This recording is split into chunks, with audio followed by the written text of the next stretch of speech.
Graça e paz, pessoal. Bom dia, muito bem-vindo ao nosso devocional diário. Hoje nós vamos falar sobre orgulho, hein? Sobre soberba e como que essas características, esses defeitos te atrapalham de experimentar a manifestação sobrenatural de Deus para a sua vida. Nós vamos meditar no livro de 2 Reis, na história de Naamã. Mas antes, pausa o vídeo. Pega o seu café, porque eu já peguei o meu tá aqui quentinho, sem café de manhã eu não funciono e eu te espero. Pode ir lá que vai dar tempo. Preocupa não. Pausa o vídeo.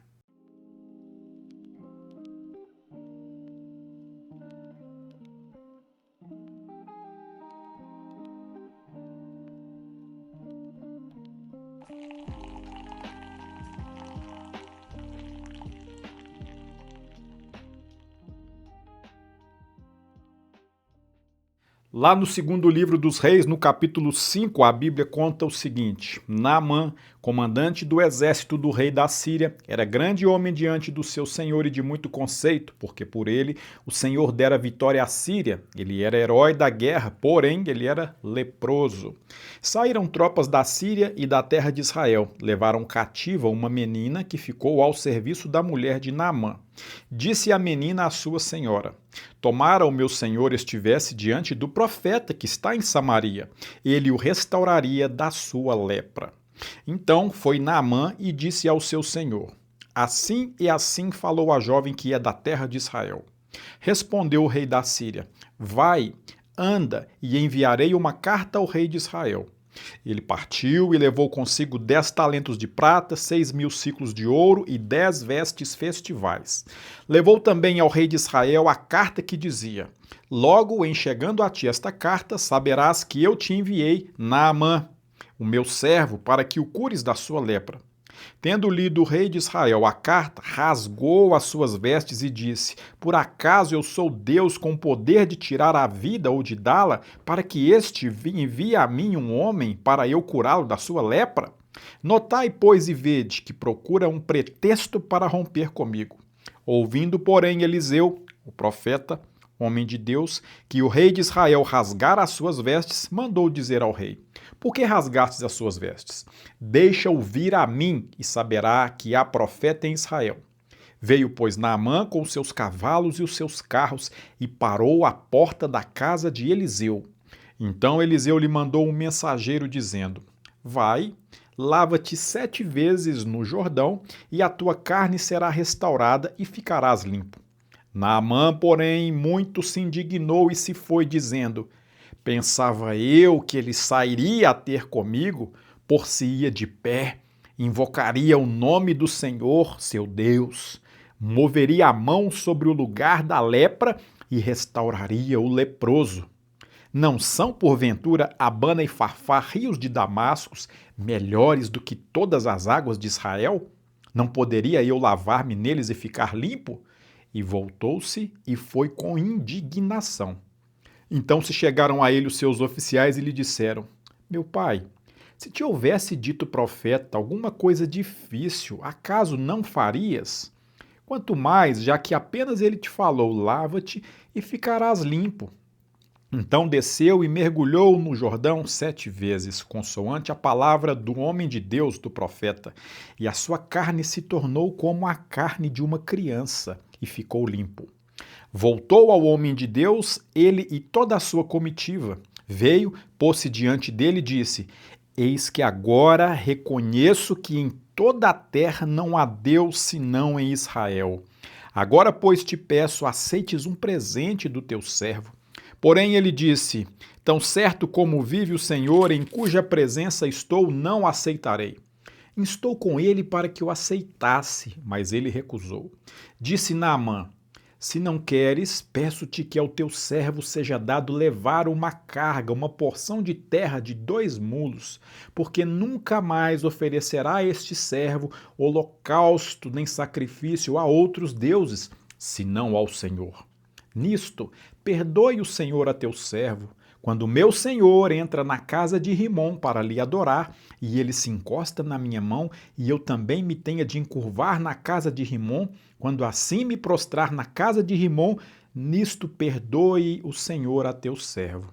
E Eliseu lhe disse: Vai em paz. Eu não sei se você entendeu o contexto da história de Naamã, mas em breves palavras, Naamã era o comandante do exército da Síria, uma potência naquele tempo. E ele, apesar de ter aquela pompa, ostentar aquela condição de um homem forte, um homem robusto, um homem imponente diante das tropas, diante dos inimigos, por dentro, por debaixo daquela armadura, ele estava com lepra. Naamã era leproso e na intimidade dele só as pessoas muito próximas é que sabiam daquela condição, que era a sua esposa e uma menina judia que foi levada cativa para trabalhar como serva na casa de Naamã. Aquela menina que conhecia a respeito de Israel e do Deus de Israel.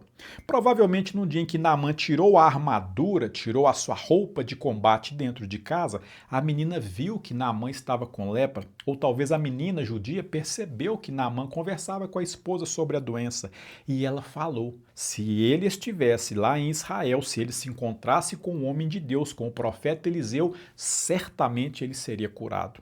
A esposa de Naamã se apegou àquela palavra, muito provavelmente porque ela já tinha ouvido falar a respeito dos feitos do Senhor com relação a Israel. E ela convenceu Naamã a pedir uma recomendação do rei da Síria para que Naamã se apresentasse ao rei de Israel para que fosse curado. Quando ele chega diante do rei de Israel com a sua comitiva, os seus carros, os seus cavalos e os seus comandados, o rei de Israel lê a carta que foi enviada, a carta de recomendação do rei da Síria, e ele não entende, ele fala, mas por acaso eu tenho algum poder para curar esse general, esse comandante, esse Naamã?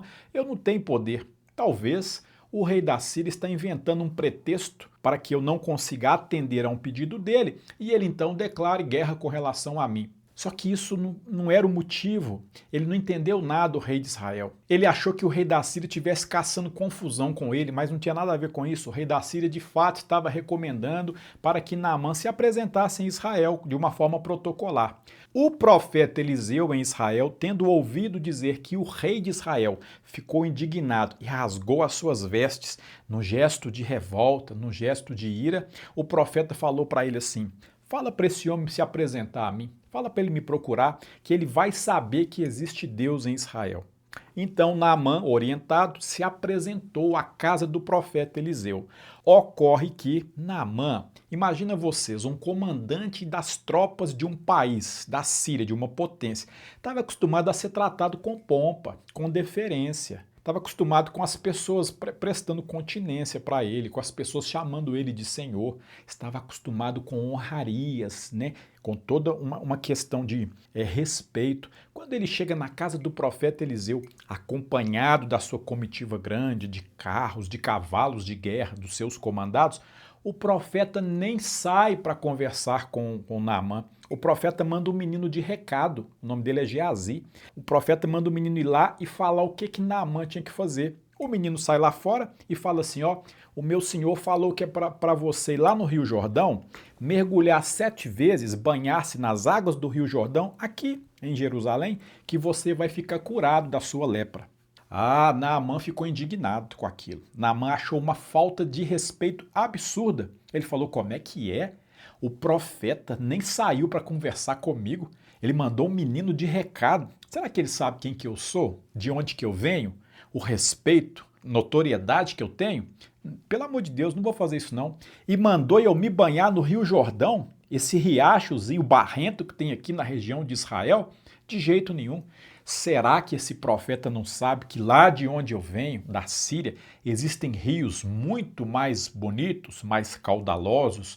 O rio Abana, o rio Fafar, de águas cristalinas? Será que ele não podia mandar que eu me banhasse lá para eu ficar curado? Não?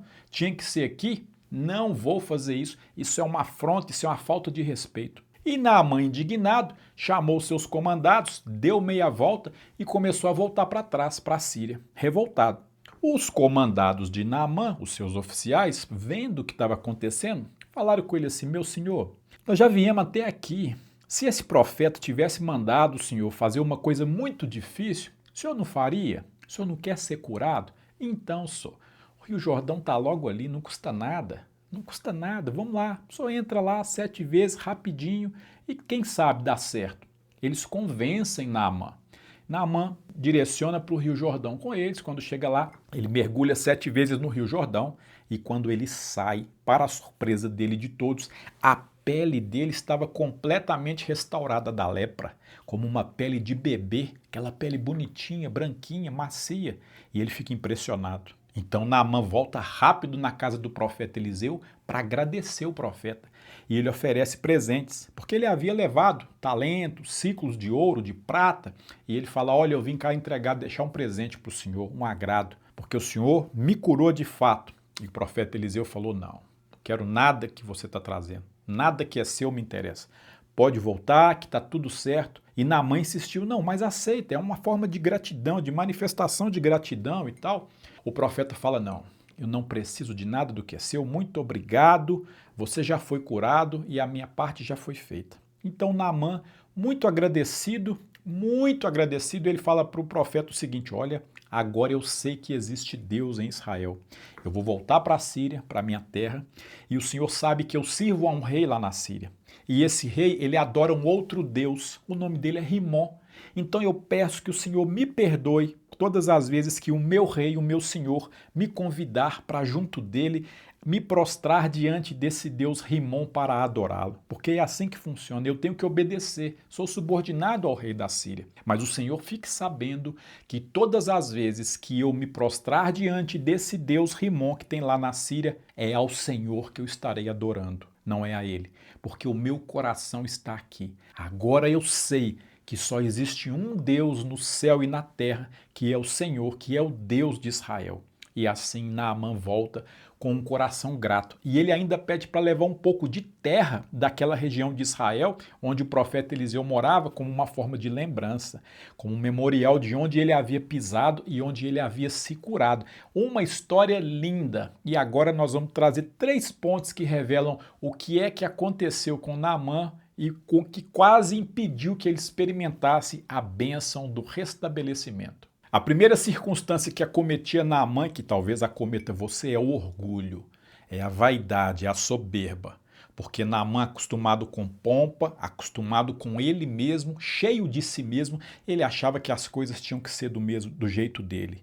E a primeira reflexão é de que o orgulho, ele rejeita as coisas simples. Porque nós temos essa tendência de nós acharmos que somos autossuficientes, que nós sabemos muito, que nós podemos muito, que nós damos conta de resolver todos os problemas, que as outras pessoas talvez saibam menos do que nós e que não têm capacidade de nos ajudar. E quando isso diz respeito a Deus, muitas vezes nós cometemos o erro de achar que as coisas têm que acontecer do nosso jeito, do nosso modo e no nosso tempo. Foi isso que aconteceu com Naamã. Quando Naamã ele conversa com o Geazi, o menino de recado, e ele desabafa, ele falou assim, eu pensei que esse profeta ia sair aqui fora para conversar comigo, que ele ia impor as mãos sobre a minha cabeça, que ele ia orar por mim, que ele ia me tratar com respeito e que eu seria curado. Mas não, o profeta nem vem cá conversar comigo, manda um menino de recado e ainda manda eu entrar dentro de um rio barrento para me banhar 7 vezes. Não vou fazer isso. E observem vocês que Naamã ele coloca o ponto de vista dele e aquilo é um obstáculo para ele experimentar a bênção.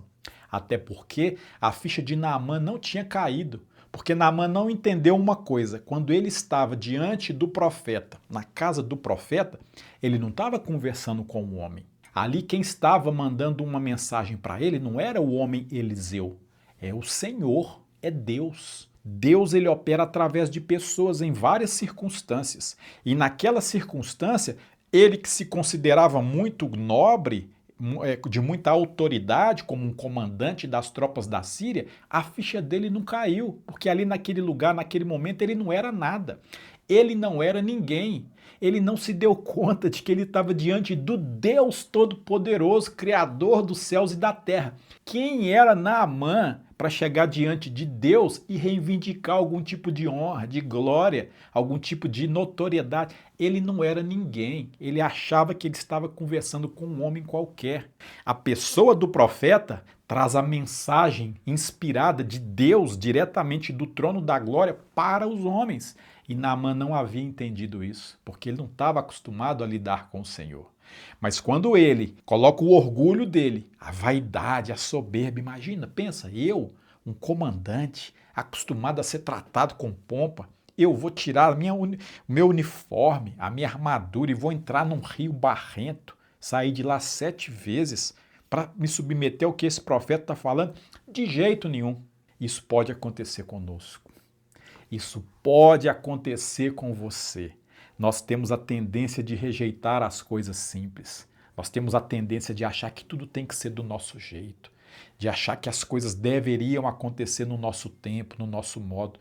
A gente muitas vezes se indigna com Deus. A gente ora e não tem a percepção de que é ouvido. A gente pede e não tem a percepção de que é atendido. Então a gente acha que está perdendo tempo, que nós não estamos conversando com ninguém, que nós estamos falando para as paredes, ou que os nossos anseios, as nossas queixas, as nossas súplicas não são ouvidas, porque nós somos cheios de nós mesmos, de orgulho, de soberba, de vaidade. É o nosso ego que infla diante do Senhor e que nos faz nos comportarmos como Naamã se comportou. E isso é muito delicado porque a Bíblia nos mostra essa mensagem, essa passagem, para que nós trazemos esse contexto para nossas vidas. Quando a gente age assim, a gente corre o risco de não experimentar a bênção em nossas vidas. Você já viu aquele ditado que muita gente fala na internet que uma pessoa não prometeu nada, mas entregou tudo? Com Deus funciona assim no simples. Ele não promete nada, mas quando ele fala que vai fazer, ele entrega tudo e nós desacreditamos, porque a gente não acredita. A gente não acredita que uma pessoa simples, uma pessoa comum, que aparentemente não tem nada para nos oferecer, possa ser emissário do céu para nós, possa trazer uma palavra de conforto, um conselho, uma mensagem de advertência, de exortação. A gente não acredita nisso. A gente julga pelo que os nossos olhos veem, a gente julga pela aparência. E aí a gente perde o acesso à essência, a gente perde o acesso à bênção. Cuidado, mude isso na sua vida. E eu vou te explicar como que você pode fazer isso no final da mensagem. O segundo ponto do nosso devocional diz respeito ao fato de que o orgulho ele nos leva a resistir à obediência. É isso mesmo. O nosso orgulho, o nosso ego inflado, ele nos leva a nos considerarmos como soberbos diante das pessoas. A gente olha para as pessoas, principalmente aquelas que às vezes nos trazem uma palavra, uma mensagem inspirada por Deus e a gente desacredita. E quando a gente não acredita, muitas vezes nós não obedecemos. E a gente não entende que a pessoa é só o porta-voz da mensagem. A mensagem, ela é inspirada do alto. O autor da mensagem é o nosso Senhor, é Deus Todo-Poderoso. Quando alguém nos entrega essa mensagem, essa palavra, vinda direto da fonte, nós não entendemos que quem está falando conosco é Deus, é o Senhor Todo-Poderoso. E aí nós resistimos em obedecer, porque os seus olhos olham para quem está falando.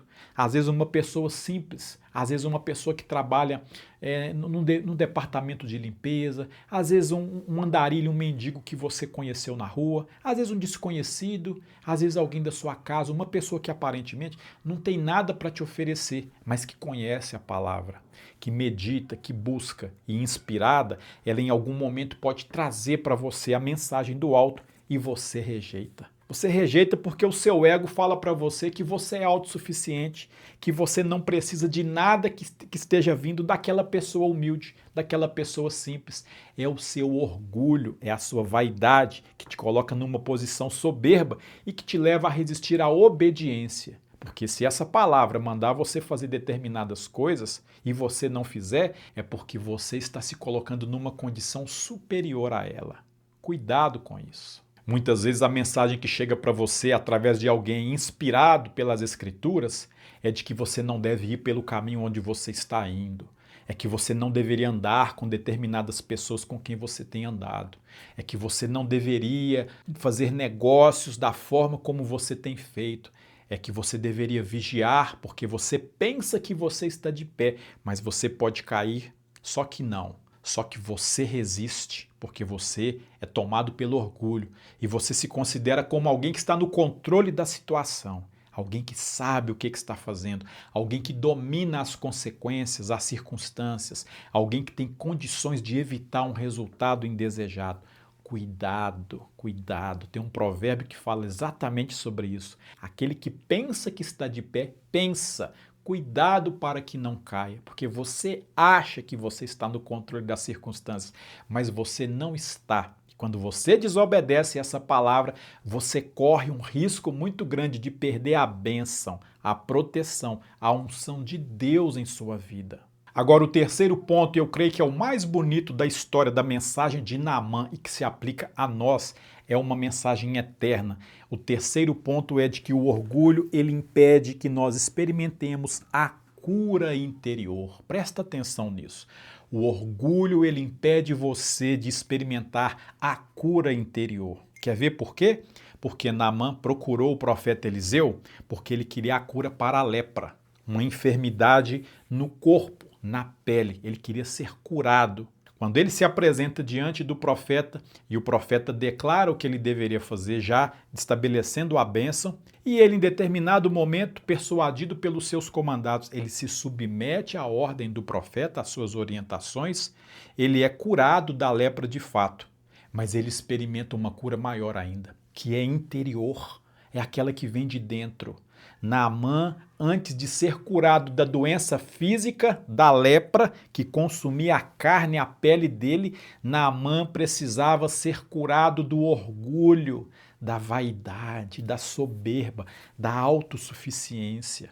E Deus faz assim com a gente, Deus faz assim comigo, já fez várias vezes, e Ele faz com você. Se você não experimentou ainda, Ele vai fazer um dia. E funciona assim, nós vamos inflando, igual um balão.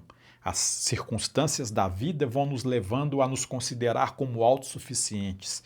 O nosso ego vai crescendo, nós vamos engrandecendo diante dos nossos próprios olhos e até diante dos olhos das pessoas. E quando a gente acha que nós somos autossuficientes, que nós somos detentores das circunstâncias, que nós somos dignos de toda notoriedade, toda pompa, de todo reconhecimento, e por alguma circunstância Deus manda alguém que vai lá com um alfinete, ó, fura você, esvazia a sua vaidade, esvazia o seu ego, esvazia o seu orgulho, esvazia a sua soberba, que é para você entender quem é que está no comando de todas as coisas.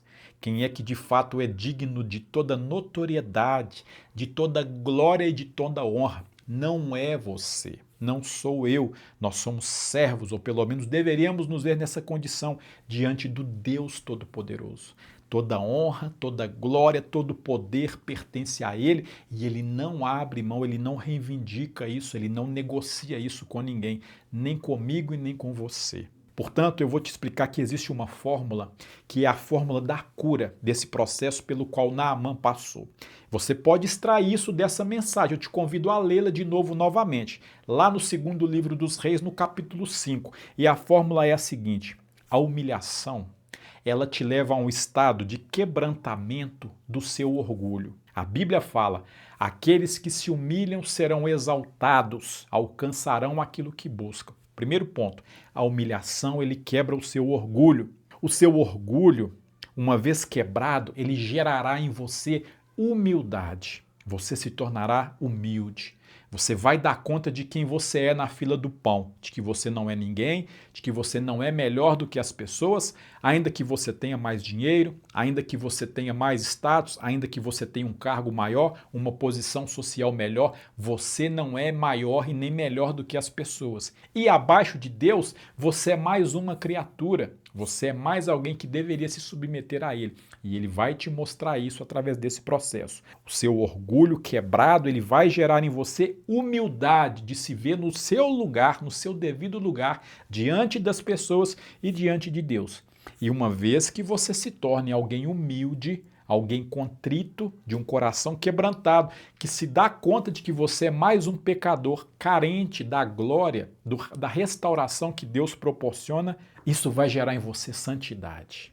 Santidade é ser santo. Ser santo não é fazer milagres, igual o pessoal da Igreja Católica pensa. Não, ser santo é ser separado, é ser um sacerdote a serviço do rei, porque é isso que a Escritura declara. O culto que agrada ao Senhor é o culto racional que nós fazemos, executamos com o nosso corpo, a nossa vida comum no cotidiano. Esse é o verdadeiro culto, é separar-se para servir a Deus em todas as coisas, naquilo que nós falamos, no trabalho, no que nós fazemos, na forma como nós nos vestimos, na vida que nós vivemos. Esse é o culto que agrada a Deus, é a santidade. E a santidade me leva a ter um comportamento idêntico, ou pelo menos muito parecido com o de Jesus Cristo, porque nós ainda, eu creio que não haveremos de alcançar a perfeição nesse tempo, mas a santidade nos transforma em alguém humilde, manso, alguém misericordioso, alguém que perdoa as outras pessoas porque entende que do alto já foi e é muito perdoado, alguém que tem compaixão, alguém que se compadece da dor do próximo, alguém disposto a servir, disposto a doar o seu tempo, disposto a amar as pessoas através das suas atitudes e não somente através das suas palavras, porque é isso que Jesus nos ensina, é esse o exemplo vivo que ele nos dá. Jesus é a personificação plena do amor. Se você quer saber qual é o conceito de amor, não é um mero sentimento, uma emoção, não. O amor é uma virtude externada através de uma pessoa, das atitudes que uma pessoa chamada Jesus Cristo nos ensina. Todos os dias que você perde a oportunidade de servir, de ajudar, de fazer alguma coisa por alguém, é um dia desperdiçado na sua vida em que você deixou de amar. Você perdeu a oportunidade de ser trabalhado por Deus através das boas ações que você faz às pessoas, porque é a forma de manifestação do poder dele na sua vida. É isso que eu desejo para você hoje através da reflexão dessa palavra. Mais humilhação. Busque a Deus de todo o coração, entregue-se, abra o seu coração para Ele, esteja disposto, sensível a obedecê-lo. Faça diferente de como Naamã fez no primeiro momento. Quando alguém for emissário de Deus na sua vida, quando você tiver acesso a essa palavra e aqui estiver falando para você fazer determinadas coisas, para você agir de determinada forma, obedeça. Humilhe-se diante do Senhor e você será exaltado nesse tempo, nessa vida e no tempo por vir, na vinda vindoura. Você vai experimentar bênçãos sob medida para a sua vida. Você vai experimentar bênçãos sobrenaturais e na transformação de quem você é. Eu desejo para você menos orgulho, que você possa dar conta, reconhecer que você é um pecador, que você é insuficiente, que você é incapaz de resolver os seus próprios problemas, sobretudo aquele cuja raiz essencial está dentro do seu coração, que é o pecado. Você não consegue resolver essa doença, essa lepra na sua vida, que é o pecado. Não adianta ter diploma, não adianta ter estudo, ter uma educação de primeira. Não é isso que resolve o problema do mundo, o problema das pessoas, porque o problema é mais profundo. Ele é de essência, ele está lá na origem da sua formação, da sua natureza. É o pecado. Você não consegue resolver o problema do pecado na sua vida. Você precisa da cura que vem do alto. E para experimentar essa cura, essa transformação, você precisa reconhecer o seu lugar e se submeter diante do Senhor. E se humilhar diante dele, para que o Espírito dele, através de um espaço que você abriu no seu coração, possa entrar, fazer morada e transformá-lo e trabalhar do jeito dele, no tempo dele e do modo dele. Eu desejo para você mais humildade nesse processo de reconhecer que você não é autossuficiente, que você é um pecador, como todas as outras pessoas, que você está afastado da glória de Deus e que você precisa da mão poderosa dele sobre a sua vida para transformar quem você está, quem você pode vir a ser, para mudar a sua essência, melhorar tudo em você que você não consegue resolver. O seu humor, a sua ira, a sua raiva, o seu egoísmo, a sua usura, a sua inveja, o seu ódio, o seu rancor. Isso tudo é doença, é lepra que só Deus tem condições de tirar de dentro de você e de restaurar. Porque essa é a verdadeira cura que está proposta. A lepra de Naamã é uma prefiguração do pecado. Naamã precisava ser curado por dentro para experimentar essa transformação e depois o testemunho dela por fora. Porque a cura da lepra que Naamã experimentou no corpo, na carne, foi simplesmente nada mais, nada menos do que a confirmação da cura que Deus promoveu dentro de Naamã, no espírito de Naamã, no coração de Naamã. É um paralelo que existe quando Jesus cura um paralítico que é levado até ele e é descido pelo eirado de um telhado por alguns amigos. Quando o paralítico chega diante de Jesus, Jesus, a primeira coisa que fala para ele é: os seus pecados estão perdoados, filho. Ele não cura a doença do paralítico logo de cara. Todo mundo não entende. E até depois questionam quem era ele para perdoar pecados, se só Deus poderia perdoar pecados. E Jesus fala o seguinte: vocês estão duvidando? É isso que está acontecendo? Para que vocês saibam que eu, o Filho do Homem, tem poder para perdoar pecados, a ti eu te digo, paralítico, levanta, toma o teu leito e anda. E o paralítico fica de pé e sai carregando o próprio leito, a própria cama. E quando aquilo acontece, as pessoas entendem que o testemunho físico que elas viram através da cura do paralítico foi uma confirmação de uma cura, de uma bênção, de um milagre interior que Jesus proporcionou para aquele homem, a saber, o perdão dos pecados que ele carregava. Foi isso que ele disse: filho, estão perdoados os teus pecados. Foi isso que Naamã experimentou. É essa cura que Naamã precisava experimentar. É essa cura que você precisa experimentar. Você talvez está buscando Deus em coisas pequenas, em coisas visíveis, em coisas que os seus olhos podem ver, na cura de uma enfermidade, num trabalho que você perdeu, numa porta que não se abriu, num dinheiro que você espera receber e você ainda não entendeu que isso é muito pequeno perto do que Deus está disposto a te proporcionar. Você só precisa estar aberto, disponível, contrito, humilde, quebrantado para receber. Essa é a chave. Muito obrigado por ter ficado até aqui comigo, por ter tomado um café comigo. Para mim é uma honra tomar um café com você. Eu desejo que essa palavra não fique só na sua mente, que ela desça da sua mente, da sua razão, que ela se aloje no seu coração, porque é ali que ela vai transformá-lo. É ali que o Espírito Santo de Deus trabalha e que você possa dar testemunho público, visível às pessoas da transformação que Deus tem proporcionado na sua vida. Não só através das coisas externas que os olhos podem ver, mas através da mudança interna que as pessoas podem experimentar. Que Deus te abençoe poderosamente. Um grande abraço.